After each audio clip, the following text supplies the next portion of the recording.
Hello, good evening, and a very warm Yorkshire welcome from your host, B.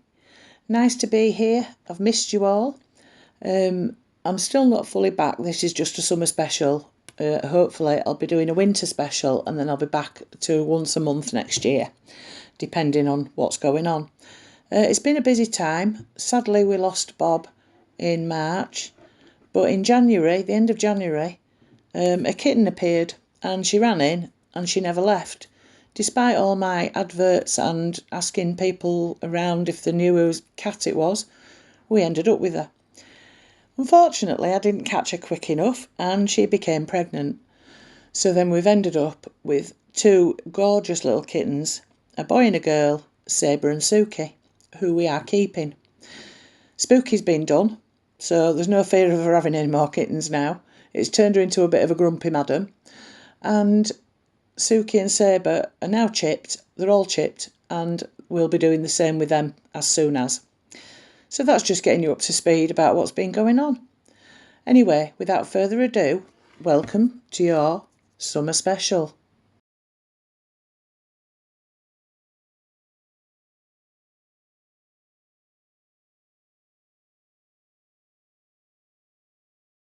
Minnie McCulloch was born in Greenock in western central Scotland.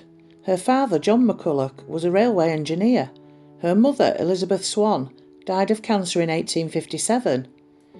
It is unknown when she arrived in New Zealand, but by the early 1860s she was living in Invercargill with two young children. She claimed she was the widow of a Tasmanian doctor, although no evidence of a marriage has been found. She was still using her birth name McCulloch. In 1872 she married an innkeeper named Charles Dean. The two lived in Ettle Creek, then an important stop on the route from Riverton to the Otago goldfields. When the gold rush died down, the couple turned to farming, but were soon in dire financial straits.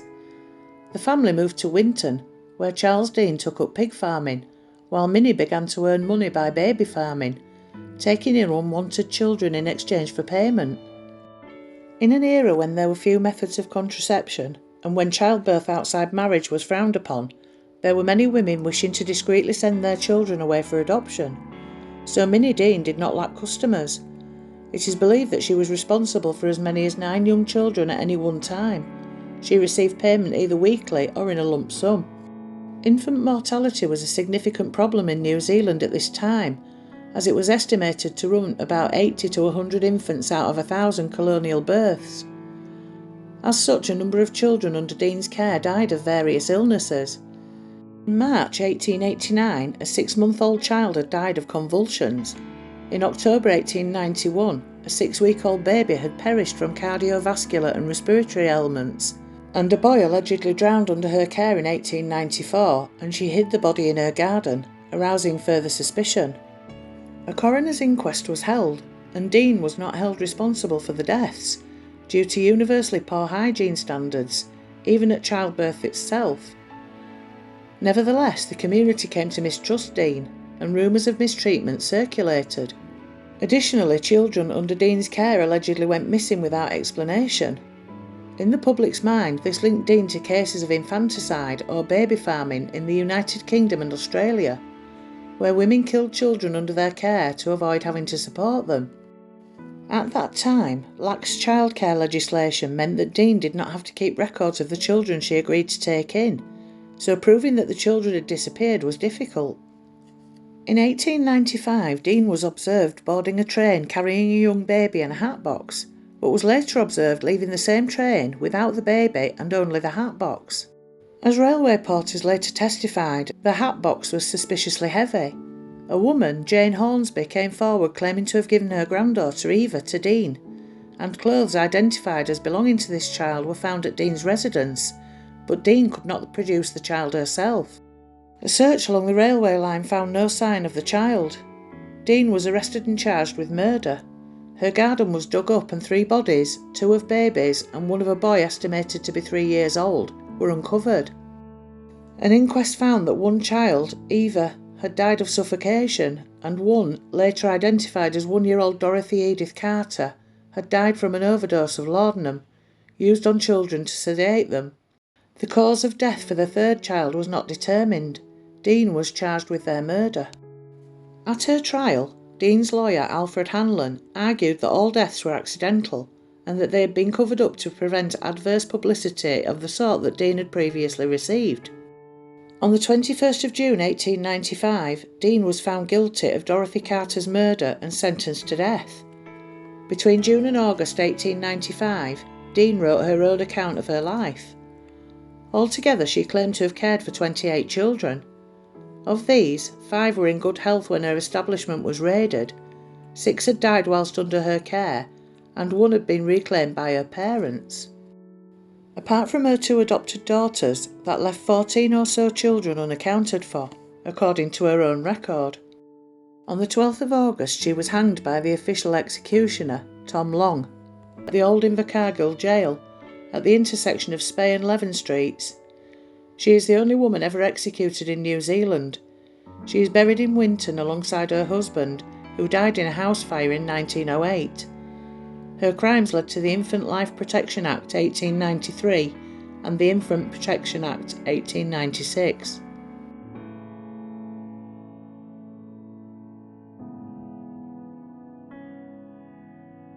Gelatin, a core ingredient in jelly, gummy candies, pudding and marshmallows, among other foods, is derived from collagen. In most cases, this collagen comes from animal cartilage, bones, hooves, hides and tendons. To make gelatin, animal parts, usually from cows or pigs, are boiled. When a layer of gelatin takes shape, it is skimmed, filtered and pressed. From there it is ground into powder, flavoured and coloured, depending on how it's going to be used. While gelatin gives gummy candies their chewy texture, the presence of bone in the gelatin itself means gummy worms contain more bones than actual worms, which have none. The exception, however, is if the gelatin comes from a plant-based source, such as agar, carrageenan, locust bean gum, or carob gum. And that's still not going to stop me chewing my way through a bag of Tang Fastics.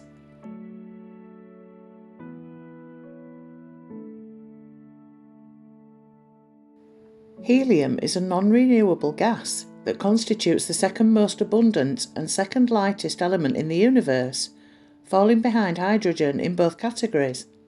The world contains a finite amount of the noble gas, however, one that took billions of years to develop. Helium has many uses in manufacturing and in the technology and medical sectors, alongside its more recognisable presence in balloons. Craig Bettenhausen, a reporter for Chemical and Engineering News, described why helium is so difficult to manage. The thing that makes helium really tricky is that, unlike just about every other material, once you vent helium, once your helium balloon pops, that helium goes up, up, up. It keeps going, it goes into space, and it's gone. Like almost no other material on Earth, it is gone. It's really not coming back, and so it's important to conserve it for that reason. In 2010, Robert Richardson, who won the Nobel Prize in 1996 for his research on the element, cautioned that helium reserves were being exhausted at an alarming rate. He predicted Earth would run out of the gas within approximately 3 decades. In 2016, researchers discovered a large helium gas field in Tanzania, a game changer for the security of society's helium needs. According to Chris Ballantyne, a professor of earth sciences at the University of Oxford, finds like these demonstrate there's still helium on Earth, it's just not always accessible. Costs associated with accessing the helium are often prohibitive. Similarly, The countries that hold helium reserves, namely the US and Qatar, are susceptible to interruptions in extraction and production that can cause rising prices and widespread market volatility. It would be irresponsible of me at this point not to say, please use helium balloons responsibly. Don't let them out into the atmosphere, they can cause all sorts of damage to wildlife. So, dispose of them correctly in the bin. Thank you.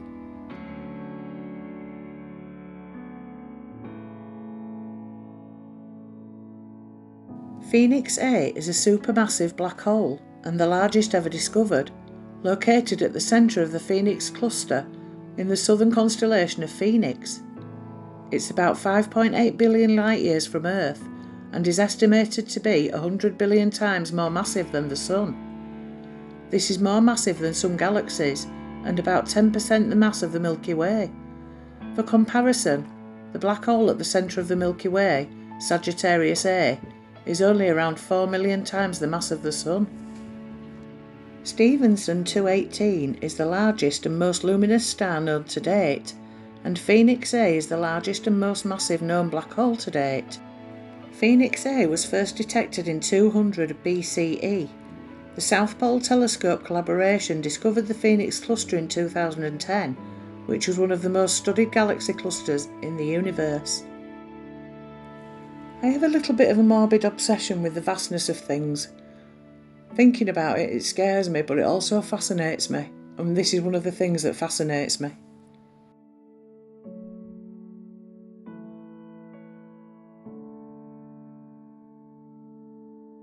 Radioactive materials, including uranium fuel, are starting to heat up again in the Chernobyl power plant, which famously suffered a catastrophic meltdown in 1986. Says one scientist of the lava-like mixture smouldering in an inaccessible basement under the plant's ruins, it's like the embers in a barbecue pit. No one knows yet why it's happening, or whether it'll fizzle out on its own, or escalate into a repeat of the disaster of 1986.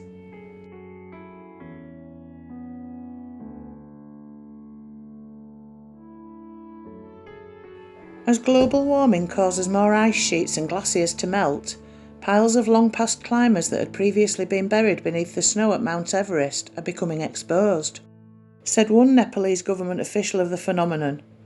I myself have retrieved around 10 bodies in recent years from different locations on Everest, and clearly more and more of them are emerging now.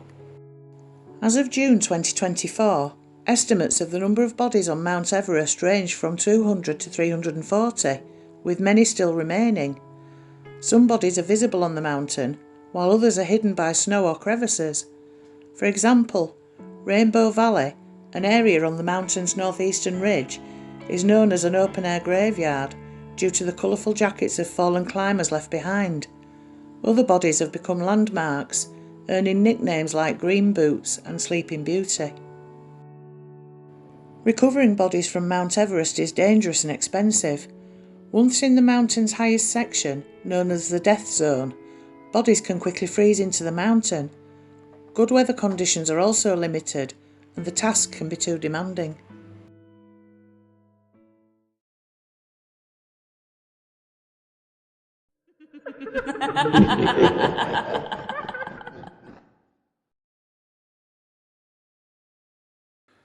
Exorcism is a skilled practice, and the methods to evict a demon have developed through many centuries of observation and practice by the religious faithful or spiritual leaders.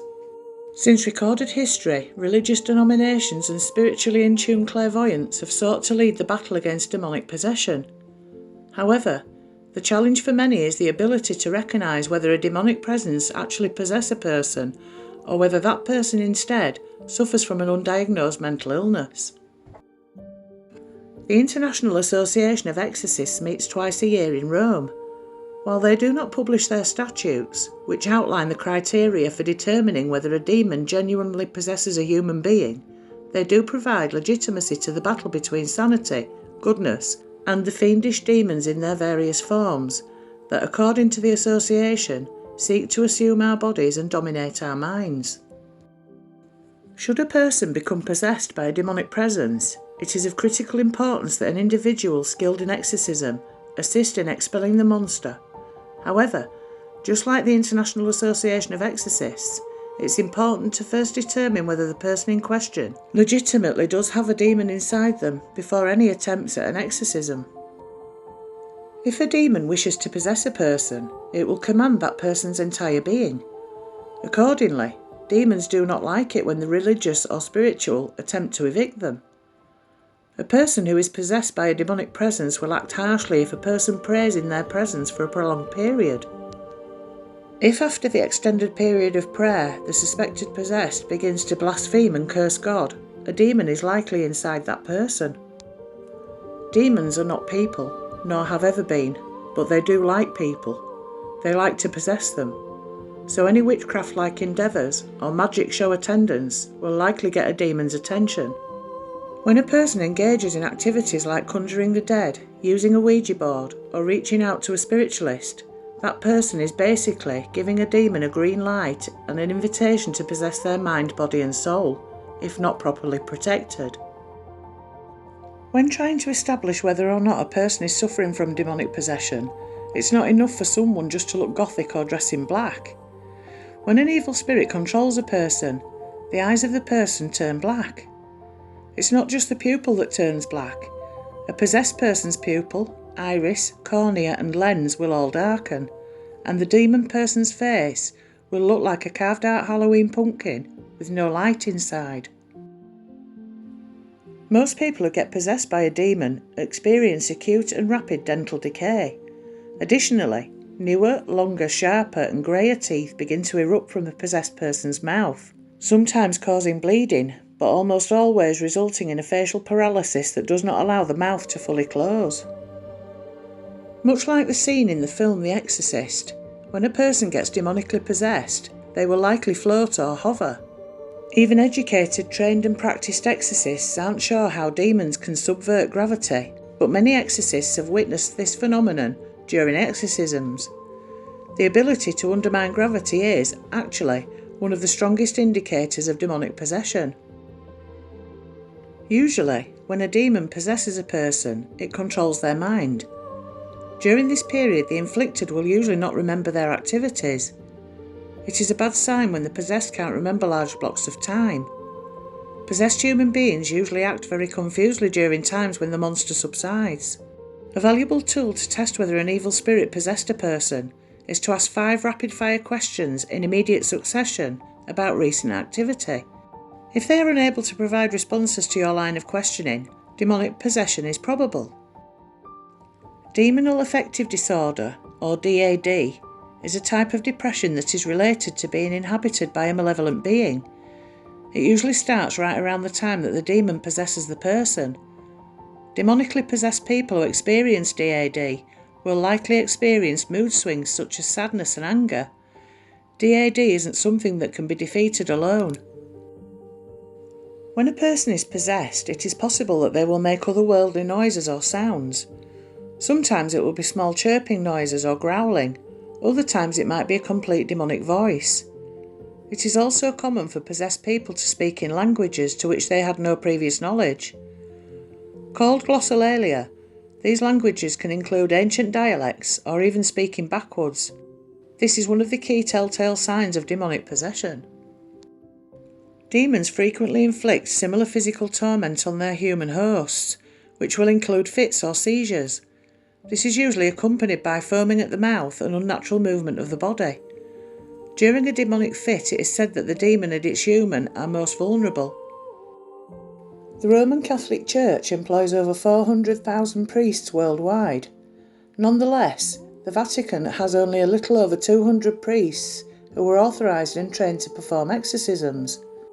With only a 0.05% chance that the priest who knocks on the door asking to perform an exorcism is within that authorised group, it is likely that the demon's powers, which were utilised to transcend from the demon world to our own, became evident to the Vatican.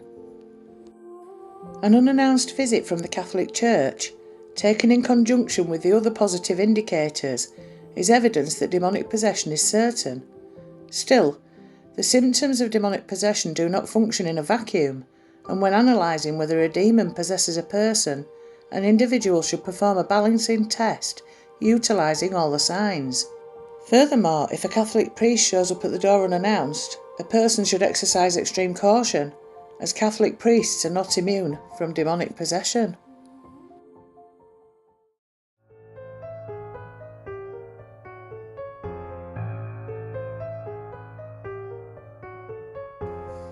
Do you have your own creepy, unexplained encounter with the paranormal? Or an experience you just can't explain or make sense of? Is there a subject that fascinates you and you'd like me to include it in a future video? Then please get in touch. Email me at deborah.singleton@hotmail.co.uk. Don't forget to like this video and share. Subscribe and hit the notification bell to be alerted when I upload a future video. I'd like to thank you all for your ongoing support. It means a lot to have that for something I enjoy doing. And now, back to the show.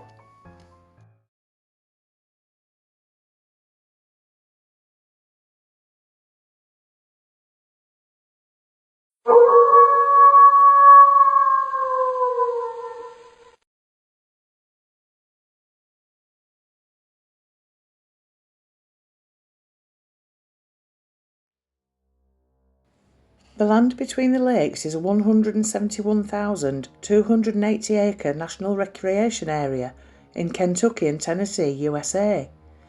It is between Lake Barkley and Kentucky Lake.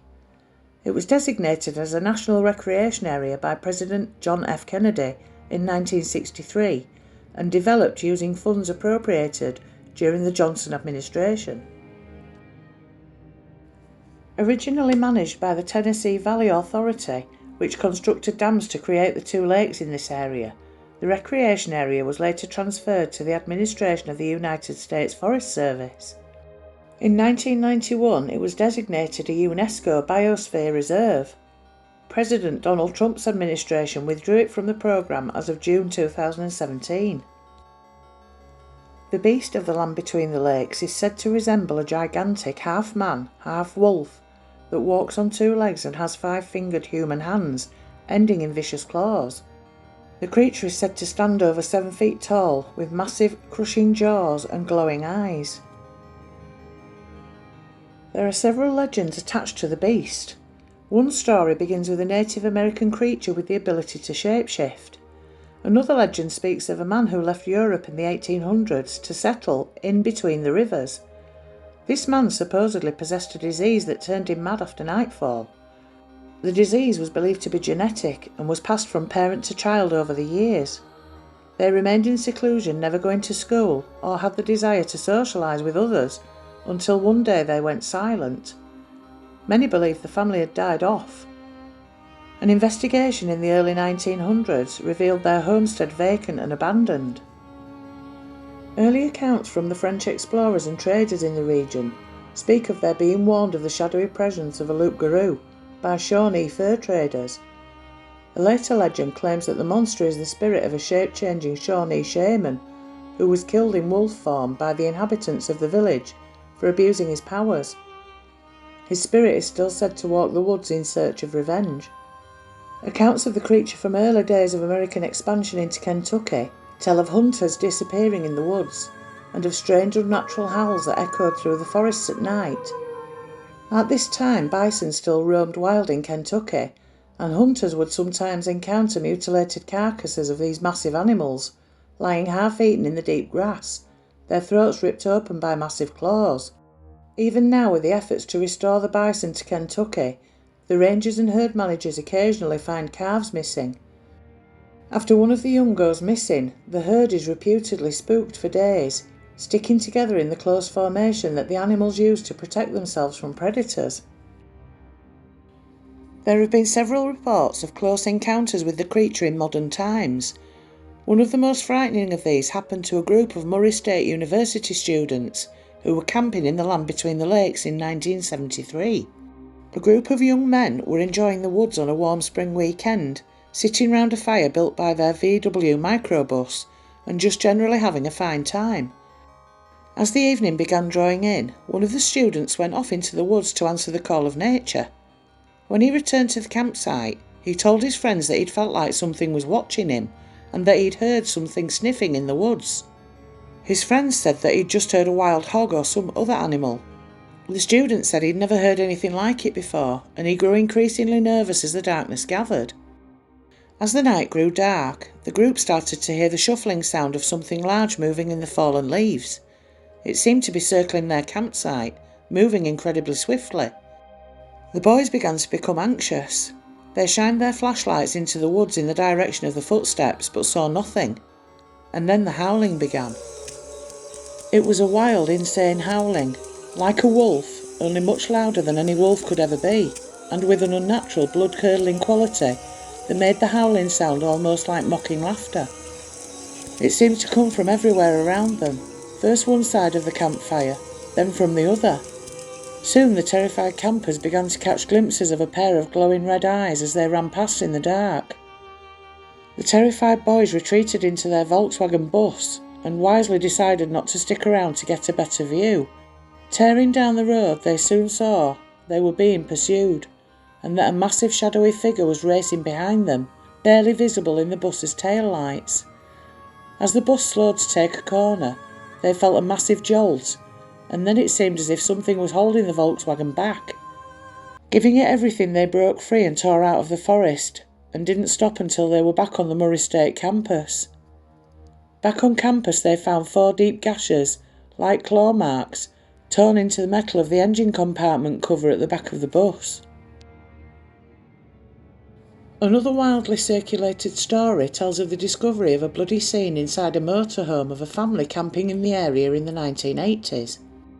Police are said to have found the horribly mutilated bodies of a visiting family lying in their blood-soaked motorhome, and the half-eaten body of the family's young daughter lodged in a nearby tree. The bodies are all said to have had distinctive, massive claw marks. This incident was supposedly covered up by the authorities so as not to damage the tourist industry in the then economically fragile region. Evidence for and encounters with the beast between the lakes continues to this day. Experienced hunters shy away from the area, but those sportsmen who are new enough to the area to scoff at the legends often come home with tales of feeling as if they're being stalked in the woods. Deep holes like nests are often found dug in the woods, with tufts of long, coarsely textured greyish-brown fur found within them. Rangers in the park are routinely asked what the strange howling was that a camper heard during the night.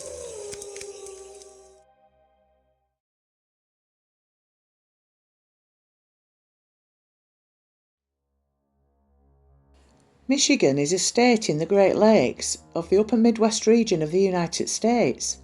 It borders Wisconsin to the northwest in the Upper Peninsula, and Indiana and Ohio to the south in the Lower Peninsula. It is also connected by Lakes Superior, Michigan, Huron and Erie to Minnesota and Illinois and the Canadian province of Ontario. The heavily forested Upper Peninsula is relatively mountainous in the west. The Porcupine Mountains, which are part of one of the oldest mountain chains in the world, rise to an altitude of almost 2,000 feet above sea level and form the watershed between the streams flowing into Lake Superior and Lake Michigan. The surface on either side of this range is rugged. The state's highest point in the Huron Mountains, northwest of Marquette, is Mount Avon at 1,979 feet. The Lower Peninsula is shaped like a mitten, and many residents hold up a hand to depict where they are from. It is 277 miles long from north to south and 195 miles from east to west, and occupies nearly 2/3 of the state's land area. The surface of the peninsula is generally level, broken by conical hills and glacial moraines, usually not more than a few hundred feet tall. It is divided by a low water divide running north to south. The larger portion of the state is on the west of this and gradually slopes towards Lake Michigan. In the dense forests of Michigan, a creature of mystery and folklore is said to prowl in the shadows. Many websites touch upon the reality of its existence, but there are a lot of witness testimonies for it just to be a mere myth or legend. The origins of the Dogman legend in Michigan can be traced back to the late 19th century. The first reported sighting of the Dogman was in 1887 in Wexford County by a couple of lumberjacks. They described the creature as a 7-foot-tall monster with a dog's head and the torso of a man, and it was said to have blue or amber eyes, with a howl that sounded like a human. He is said to walk upright on his 2 hind legs. There have been numerous sightings throughout Michigan, but mostly in the northwest Lower Peninsula. This first encounter sparked the beginning of the Dogman legend, which has since become a prominent part of Michigan folklore. The story has been perpetuated through reported sightings and cultural phenomena, solidifying the Dogman's place in the state's heritage. The legend has continued, with claims that the Dogman appears every 10 years, with a new sighting arriving on years ending in the number 7. The history of the Dogman is deeply rooted in local folklore and has become a source of fascination for many, contributing to Michigan's rich tapestry of mythical mysteries. Sightings of the Dogman are more than just gossip. They are tales passed down through generations, etching themselves into the fabric of Michigan's campfire ghost stories. From the quiet towns to the remote woodlands, eyewitness accounts paint a vivid picture of a creature standing on 2 legs, with the head of a dog and the body of a burly man. Some people trace the Dogman's origins to Native American legends, intertwining the creature with spirits of the wilderness. Others speak of a more recent history, where sightings surged in the late 19th century, leaving communities both scared and puzzled. As mentioned previously, the first sighting of the Dogman was reported in Wexford County in 1887. A couple of lumberjacks claimed to have spotted a 7-foot-tall monster with a dog's head and the torso of a man. In 1917, a sheriff who was out walking found a driverless wagon and tracks in the dust. It looked like wolves had been stalking. Near the roadside, a 4-horse team lay dead, with their eyes open wide. The vet finished his examination, and he said it looked like they died of fright. In 1937, Robert Fortney was attacked by 5 wild dogs. He said that one of the 5 walked on 2 legs. Reports of similar creatures have come from Allegan County in the 1950s and in Manistee and Cross Village in 1967. In 1938, a man fishing at the Muskegon River encountered a wild dog that stood on its hind legs and glared at him. In 2017, a Michigan truck driver had an encounter with the Dogman in the Manistee National Forest. He believes this encounter changed his life forever.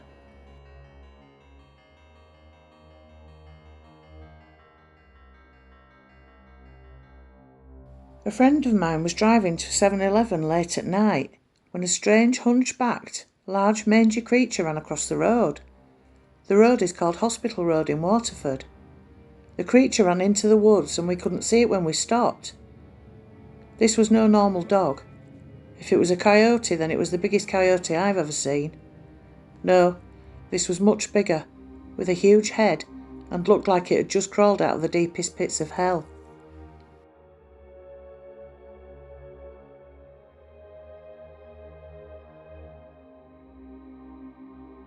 In the summer of 2010, I went camping with some of my friends at their cabin near Shelby, Michigan. Some of their cousins came too, so the night after we got there, I was sitting by the fire telling one of them a ghost story. We were right next to a little creek, and on the other side of it, a huge, ghostly white dog ran by, like it was chasing something. I thought it might be someone's runaway pet, but this thing was huge. It was the size of a black bear, and it was built like a wolf. So we went across the creek as soon as the wolf thing was gone, to look for tracks or anything. We didn't find anything, even in the wet mud. Later that night, after everybody else went to their own campers, we were staying in campers even when there's a cabin right there. It was really late, about 3 in the morning, when the camper started shaking so violently it woke me up. I heard a really low, deep growling right outside the window I was sleeping under. Then the camper started shaking again, and the eerie growling continued. I knew it couldn't be storming out because there wasn't a cloud in the sky before or after that night. When we got back home, we found scratches that looked like claw marks, about 7 feet off the ground, right above the window.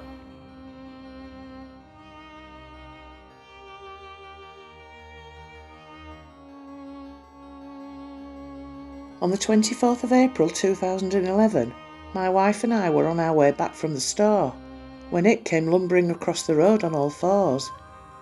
It was 3 times the size of our old 140-pound German Shepherd. After it cleared the roadway, it stood and travelled across the bean field on 2 feet.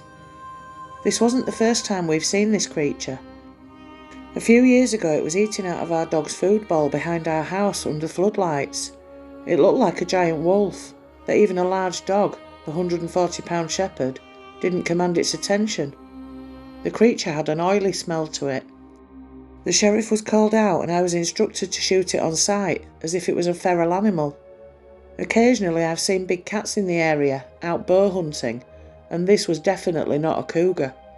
I don't bow hunt anymore without taking a pistol.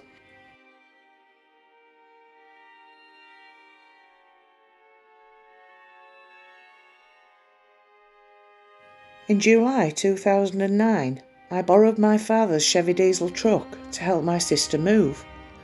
My father lives 10 miles southeast of Fenville, Michigan. It was around 10:30 p.m. when I was on 118th Street east of 58th when I saw a small herd of deer emerge on the right-hand side of the road. I slowed way down when I saw them. Instead of crossing, they all perked their heads and stared across the road, but there was nothing there. At this point I was 200 yards away. I slowly approached the deer waiting for them to cross. I was about 50 feet away when it came out of the tall weeds on the left-hand side. It was on all fours, but it looked like it was crouched on all fours. It was chocolate brown, had a bushy long tail, German Shepherd-like.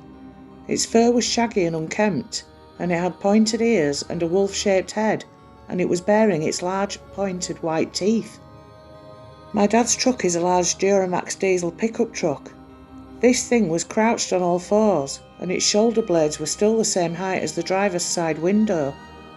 It was looking down at the ground, probably because of my high beams, as I passed it by. This is the only time in my life when I felt my life was in danger. I immediately hit the gas and took off. I told my father what had happened, and of course he laughed. Then he said, "I guess it could have been a wolf." He's lived out there for 25 years. That area by Ely Lake has always felt creepy and menacing to me. The image of this thing is burned in my mind, so I can draw a picture.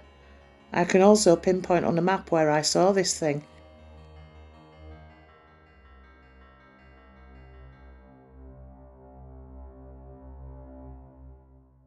Our family of 5 lived in a small 2-room cabin in Michigan. One night my parents had gone out and had an older cousin of mine stay with my younger brother, my sister and me. We always had dogs growing up, mainly St Bernards and large dogs. It was pretty late at night, my siblings were asleep and my cousin and I were eating ice cream and watching a movie. All of the dogs were out on their chains. First we heard the neighbour dogs going nuts, barking and growling for a few minutes. Then our 4 dogs were doing the same. The sounds were hair-raising. In the window across the room, both of us saw a very, very tall, hair-covered creature peering in at us. It was standing on 2 legs and looked unnaturally giant-like. It made very low but audible strange noises. We were both so scared that we could not move. Tears poured from my widely open eyes. I have never been so scared or uncomfortable in my whole life. Another time, my friend and I decided to take a bike ride one night, up near Luther. We had just reached a little bit down on our road and she suggested turning onto one of the twisting dirt roads next to us. I agreed and we started down it. Our flashlights were already dim and when hers went out we turned around. I suddenly heard a crack and shone the flashlight in that direction. I caught sight of what I thought was a man, for my flashlight only reached the bottom of him. I heard a growl and then it moved, disappearing. We raced home, but my friend refused to believe that we'd seen the dogman. I was convinced we had.